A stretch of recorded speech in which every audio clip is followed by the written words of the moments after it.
هل هو زي ما قال خالي مهاوش إنه منشغل أو إنه خلاص نسى رشه؟ الهرج اللي قاله ما عاد فيه شك، ولو إنها زلة لسان كان جاش واعتذر. إيه، هذا اللي قاهرني إني ما جاي يعتذر، ولكن اللي صار يهمه. والله إني محتارة معاه يا حسنة. أقول ترى كرامتش أعز مني، واللي نساش نسيه، وإذا كان أمرش يهمه كان تقدم لعند أبوش وقال له إنه يريدش.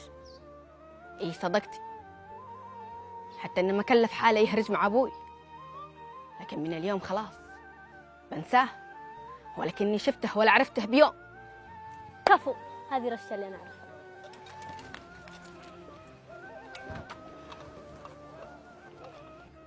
أنا مصدق إنه حابس قبل إنه يفتش عن قطاع الطريق ويرد موتر الآدمي. بالله إنك صادق، ترى الأمر ما هو بسهل، وين بيلقاهم؟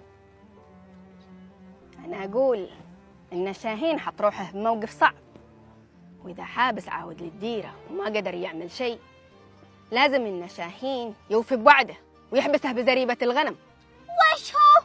لا أبد، حابس ما يقبل ولا أنا أقبل. إيه بالله، وقتها يدري شاهين إنه وقع نفسه مشكلة كبيرة. أقول وش خصنا منه؟ خلي أبوي يعاود للديرة ويعرف إن الشيخ شاهين ما هو قد المسؤولية. وال وال وال وال وال وش فيش؟ حابس ولد خالتي، عاود قطاع الطريق معاه.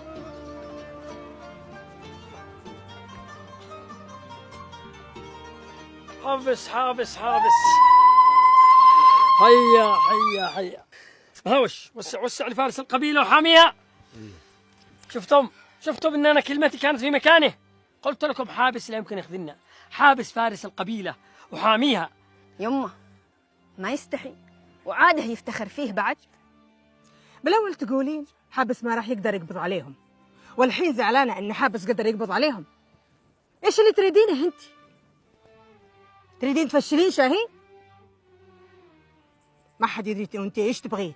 اي والله يا شيخ، حرام بالله يا شيخ، من اول ما مرتك خرج مية وبعدهم ور تب دول خليه يعرف مكانهم. سبحان الله، شمشمون بزم موتر حقي وقال لهم هات ودانا موتري. كم ترقب القبيلة؟ ايه والله راسي في الديره وهلها. فعلا يا حابس، اثبت انك فارس القبيلة ووفيت بالوعد. متعب عامر يا شيخ، وانا عصاك اللي ما تعصاك. عصاك بخير.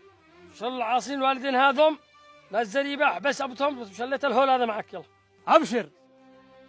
شلهم